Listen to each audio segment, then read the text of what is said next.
आप सभी को स्वतंत्रता दिवस की हार्दिक शुभकामनाएं और बधाई। आज ही के दिन अपना देश 1947 में आज़ाद हुआ था। आज़ादी तो हम लोग को मिल गई अंग्रेजों से, जो 1857 से हम लोग क्रांति की लहर दौड़ी। जो नारा था रंग दे बसंती चोला से लेकर वंदे मातरम की नारों के साथ, उस नारों के साथ आज़ादी के दीवाने पूरे एकजुट होते गए और लाखों अपने देश के वीर जवान अपने प्राणों में आहुति दी। माँ की सिंदूरें धुल गई, बहने की राखी छूट गई। इस आज़ादी के लिए हम लोग लाखों कुर्बानियाँ दी, तब जाकर हमको आज़ादी मिली। मगर एक्चुअल आज़ादी वो नहीं है कि हम फिजिकल रूप से आज़ाद हैं कि आज यहाँ पर हैं कल वहाँ पर जा रहे हैं, कहीं भी घूम ले रहे हैं। ये आज़ादी नहीं है। आज़ादी का असली मकसद है देश हमको कहाँ तक ले जाए ये मैटर नहीं करता, हम देश को कहाँ तक ले जा रहे हैं ये मैटर करता है। ठीक है, देश हमसे बना है। छोटे छोटे गांवों से मिलकर एक देश का निर्माण हुआ है।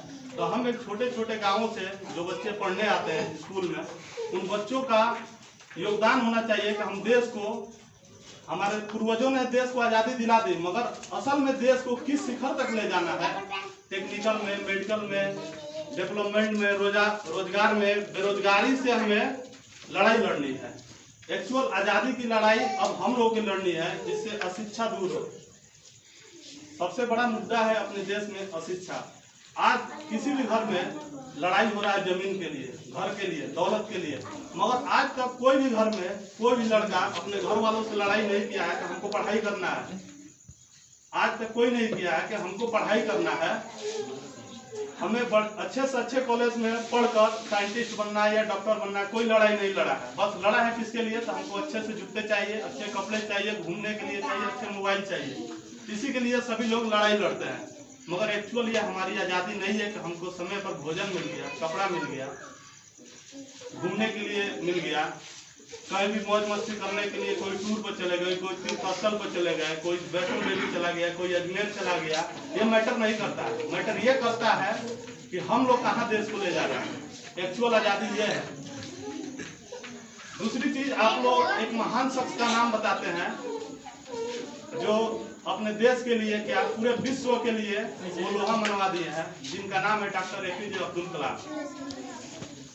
जो अपनी प्राइमरी शिक्षा के बाद, उसने स्कूलिंग शिक्षा ग्रहण करने के बाद, उन्होंने बैठे थे अपने छत पे। उन्होंने क्या देखा कि एक पंछी खुली आसमान में विचित्र उड़ रही है। तो उनको मन में ख्याल आया कि हम क्यों नहीं उड़ सकते। जब एक पंछी आसमान में उड़ सकती है तो हम क्यों नहीं उड़ सकते हैं। तो हाई स्कूल इंटर के बाद वो उनके मन में ख्याल आया कि हमको भी उड़ना है। तो उन्होंने 1950 में मद्रास इंस्टीट्यूट ऑफ टेक्निकल में एडमिशन के लिए अपना फॉर्म डाल दिया।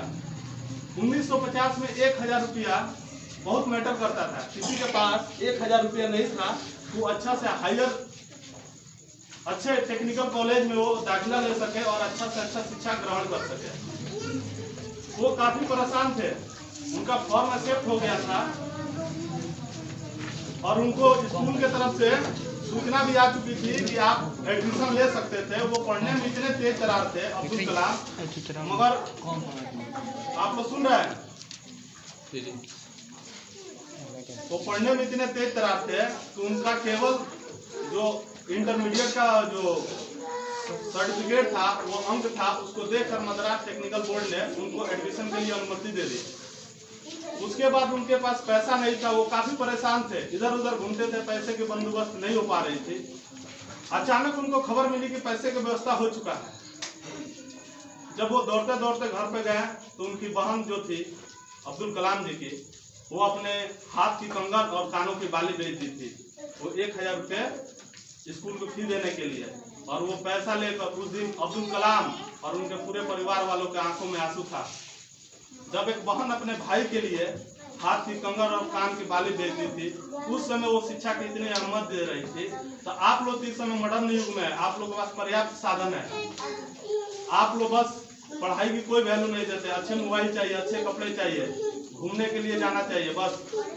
उसके बाद वो कॉलेज में पढ़ाई करते करते जब उनका प्रोजेक्ट कंप्लीट होने वाला था तो उनके कॉलेज के प्रोफेसर थे श्रीनिवासन, उन्होंने उनको एक प्रोजेक्ट दिया कि कलाम तुम अपने 5 लड़कों का एक बेंच बनाए और बोले कि तुमको एक एयरक्राफ्ट डिजाइन करना है। 5 लड़कों की टीम ने एयरक्राफ्ट डिजाइन किया। श्रीनिवासन रेड्डी आए और देखे तो बोले कि कलाम तुमसे ये उम्मीद नहीं थी कि तुम इतना मतलब सिंपल डिजाइन करोगे। फिर श्रीनिवासन ने उनको, कलाम जी ने बोले सर हमको मात्र 1 महीने का टाइम दीजिए, मैं बेहतर करके दिखाऊंगा। श्रीनिवासन सर ने उनको डांटते हुए बोला कि कलाम तुमको 1 महीने का नहीं, हम 3 दिन का टाइम देते हैं। कलाम जी उसी समय लग गए जिस सर उनको बोले कि तुमको हम 1 महीने का नहीं 3 दिन का टाइम देते हैं, उसी दिन लग गए। और उसी दिन वो मंडे को प्रोजेक्ट जमा करना था, वो संडे को शाम तक वो प्रोजेक्ट कंप्लीट कर दिया। श्रीनिवासन सर आकर पीछे से कलाम सर के कंधे पर हाथ रखे, बोले कि बहुत अच्छा डिजाइन किए और बहुत ताली बजाए, उनको सराहना की है। तो मैं यही चाहूंगा कि आप लोग को जो पर्याप्त साधन इस समय मिल रहे हैं, आप लोग पढ़ें, शिक्षा से लड़ें, शिक्षा पाएंगे। जरूरी नहीं है कि हम पढ़ लिख कर नौकरी ही करें। जब तक आप नौकरी के लिए पढ़ेंगे, पास होने के लिए पढ़ेंगे, आप कामयाब नहीं होंगे। आप कुछ बनने, कुछ सीखने के लिए पढ़ेंगे, तभी जाकर कामयाब होंगे। हर साल हम लोग आज़ादी की साल में 2 बार हम लोग झंडा तोलन करते हैं। स्वतंत्रता दिवस आया, गणतंत्र दिवस आया, हम लोग आज़ादी के नारों के साथ इस अपने राष्ट्रीय त्योहार को हर्षोल्लास के साथ मनाते हैं, खुशियां मनाते हैं, मिठाई खाते हैं और गीत गाते हैं और घर चले जाते हैं। फिर भूल जाते हैं उस अपने पूर्वजों को जो इस देश को आजाद कराने के लिए प्राणों की आहुति दी थी। अगर उन्होंने तो उनके पास कोई साधन नहीं था, तब भी 200 वर्ष अंग्रेजों के गुलामी में जंजीरों में जकड़े हुए, फिर भी उनको कोई काट निकाल दिया। आप लोग चाणक्य का नाम सुने होंगे। चाणक्य एक ऐसा विद्वान थे, एक राजनीतिज्ञ थे और शास्त्री भी थे। वो जा रहे थे रास्ते में, तो उनको गांव में हम लोग बोलते हैं डीडी और कुछ भी बोलते हैं, वो पैर में गड़ गया उनको। तो इतने जिद्दी थे, उनके पास कोई साधन नहीं था कि वो हम उसको कैसे सामना करें। एक लकड़ी मिला, उसे खोद कर पूरे जड़ से निकाल दिए। तो आप लोग जिद्दी बनिए, किसके प्रति? पढ़ाई के प्रति। जो है उसी में खुश रहिए और पढ़िए मन लगाकर, तब जाकर आप कामयाब होंगे और एक सुंदर और सुनहरा फिर सोने का चिड़िया का देश का निर्माण करेंगे। आखिरी बात यही कहूंगा कि जो बीत गया वो बादल है, जो बीत गया वो बादल है, जो आने वाला है वो सितारा है। जिंदगी में कुछ ऐसा पहचान बनाओ मेरे दोस्त, ये आने वाला इतिहास तुम्हारा है। जय हिंद।